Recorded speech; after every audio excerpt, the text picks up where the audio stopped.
अजमेर में आज क्या कुछ हुआ आप देखिए हमारे साथ। महर्षि दयानंद सरस्वती विश्वविद्यालय का 12वां दीक्षांत समारोह शनिवार 11 बजे से सत्यार्थ सभागार में आयोजित किया गया। इसमें 40 स्वर्ण पदक, 60 शोध उपाधि व सत्र 2023-24 के लिए 94,608 डिग्रियां वितरित की गई। कार्यक्रम की शुरुआत शनिवार सुबह 11 बजे अकादमिक शोभायात्रा से हुई। शोभायात्रा ने सत्यार्थ सभागार में प्रवेश किया। इसके बाद राष्ट्रगान व कुलगान हुआ। कुलपति प्रो कैलाश सोढानी स्वागत भाषण दिया।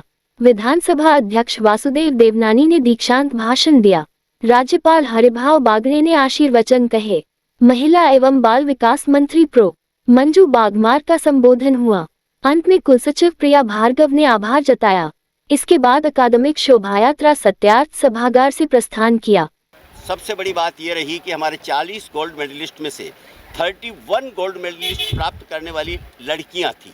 तो इस हिसाब से गर्ल्स जिस ढंग से एजुकेशन में आगे बढ़ रही है, ये देश के लिए बहुत गर्व की और सौभाग्य की बात है।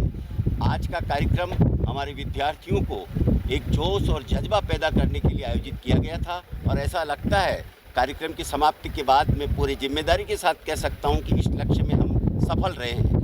माननीय कुलाधिपति जी का बौद्धिक, देवनानी जी और मंजू मैडम का जो संबोधन था, निश्चित रूप से प्रेरणा मिलेगी उससे विद्यार्थियों को, और वो निश्चित रूप से आज की 21वीं शताब्दी के अनुरूप अपने आप को तैयार करेंगे और पूरे विश्व का नेतृत्व करने की ताकत प्राप्त करेंगे।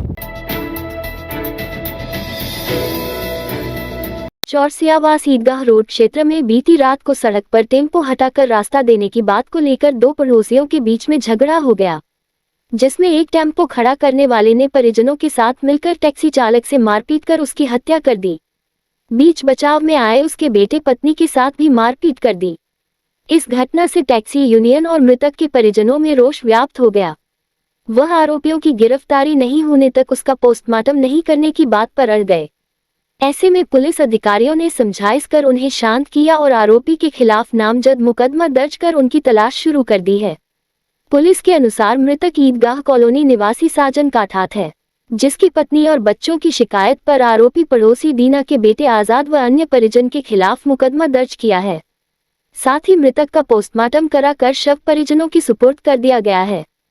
फिलहाल पुलिस ने आरोपियों की गिरफ्तारी अभी नहीं होना बताया है। पर्टिकुलर कल पापा गाड़ी का काम करा करके वापस घर लौट रहे थे। उस समय रास्ते के अंदर अवैध तरीके से टेम्पो लगा रखा था, बीच रोड ब्लॉक कर रखा था। जो है दीना जी के बेटे हैं, उन्हें दीना काटा नाम से, उनके बेटे आज़ाद, उसका ही रिक्शा था और एसके टेंट उनके रिश्तेदार है, एसके टेंट वाले। तो उनको हॉर्न बजाने पर भी उन्होंने गाड़ी नहीं हटाई। इसी बीच में काफ़ी देर हॉर्न बजाने के बाद में भी कोई नहीं आया। फिर एकदम झगड़े के लिए उतारू हो गए। पापा को खूब मारा, मुझे भी मारा है। साथ में पापा के सर पर रॉड और बल्ले से वार किया है, जिससे उन्हें मौके पे वारदात भी मौत हो गई। साजन काठात को जब तक कोई न्याय हम नहीं दिला पाए, न्याय नहीं मिलेगा, तब तक परिवार की ये मंशा है कि हम डेथ बॉडी नहीं उठाएंगे। हमारी मांग है कि पुलिस ऐसे अपराधियों को बेखौफ छूट दे रही है। अभी तक उनको गिरफ्तार नहीं किया गया है। जब तक गिरफ्तार नहीं होते हैं, और यूनियन की तरफ से ये मांग है कि हमारे शाहजहान काठात को मुआवजा मिले और बच्चे को एक सरकारी नौकरी मिले। कल रात थाने पे एक इतला मिली थी, ईदगाह कॉलोनी में कोई झगड़ा हुआ जिसमें एक व्यक्ति साजन की मृत्यु हो गई। साजन की पत्नी रसीदा बानो ने थाना पे एक रिपोर्ट दी है कि उसका पति गाड़ी लेके आ रहा था, तो पड़ोसी दीना है, उससे टेम्पो की साइड को लेके झगड़ा हुआ। इसमें दीना के लड़कों ने, उसके रिश्तेदारों ने उसके साथ मारपीट की, जिसके उसकी पति की मृत्यु हो गई। बॉडी पोस्ट मोर्चरी में रखा दी। अभी उसका पोस्टमार्टम कर रहे हैं। अभियुक्त नामजद हैं, जिन्हें अतिशीघ्र गिरफ्तार किया जाएगा। चैत्र नवरात्रि की शुरुआत 30 मार्च से हो रही है। प्रतिपदा तिथि 30 मार्च को दोपहर 12:49 तक रहेगी। चैत्र नवरात्रि 30 मार्च से 6 अप्रैल तक चलेंगे। नवरात्र को लेकर बाजारों में खरीदारी शुरू हो गई है। चैत्र नवरात्रों की तैयारी के लिए श्रद्धालुओं ने देवी की मूर्ति और श्रृंगार के सामान की खरीदारी शुरू कर दी है। मंदिरों में साफ सफाई के साथ रंग बिरंगी लाइटों व फूल मालाओं से सजाने का कार्य भी प्रारंभ हो गया है। नवरात्र पर्व को लेकर श्रद्धालुओं में उत्साह है। बाजारों में खरीदारी करने के लिए महिलाएं पहुंच रही है, जिन्होंने पूजा के लिए कलश, नारियल, चुनरी, पान, घी, धूप बत्ती, अगरबत्ती सहित पूजा में इस्तेमाल होने वाली सामग्री खरीदी। मुख्यमंत्री भजनलाल शर्मा ने कहा कि फिटनेस केवल एक विकल्प नहीं, बल्कि हमारे जीवन की प्राथमिकता होनी चाहिए। उन्होंने कहा कि हमने फिट राजस्थान अभियान शुरू करने का संकल्प लिया था। रन फॉर फिट राजस्थान इसी संकल्प का प्रतीक है।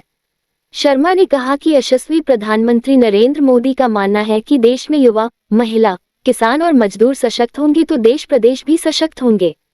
इसी को ध्यान में रखते हुए राज्य सरकार द्वारा राजस्थान दिवस महोत्सव के तहत महिला, किसान, अंत्योदय, युवा एवं सुशासन को समर्पित कार्यक्रम आयोजित किए जा रहे हैं। शर्मा ने राजस्थान दिवस समारोह के तहत आयोजित किए जा रहे कार्यक्रमों की श्रृंखला में शनिवार को रन फॉर फिट राजस्थान दौड़ को हरी झंडी दिखाकर रवाना किया तथा स्वयं भी दौड़ में शामिल होकर प्रदेशवासियों को स्वस्थ रहने का संदेश दिया। इस अवसर पर उन्होंने कहा कि राज्य सरकार हर खिलाड़ी को पर्याप्त अवसर उपलब्ध करवाने तथा उनकी प्रतिभा को निखारने के लिए प्रतिबद्ध है। इसके लिए हमने वर्ष 2024-25 में 1614 खिलाड़ियों को 34 करोड़ रुपए की सहायता स्वीकृत की है।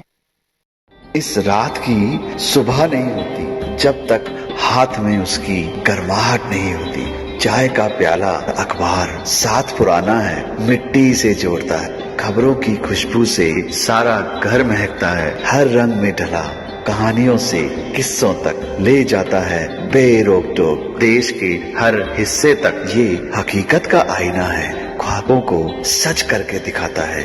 दैनिक नवज्योति, आपके लिए, आपके साथ। ये थे आज के मुख्य समाचार। विस्तार से जानने के लिए पढ़ते रहिए दैनिक नवज्योति। दैनिक नवज्योति के YouTube चैनल को सब्सक्राइब करें और ताज़ा अपडेट के लिए बेल आइकॉन दबाएं।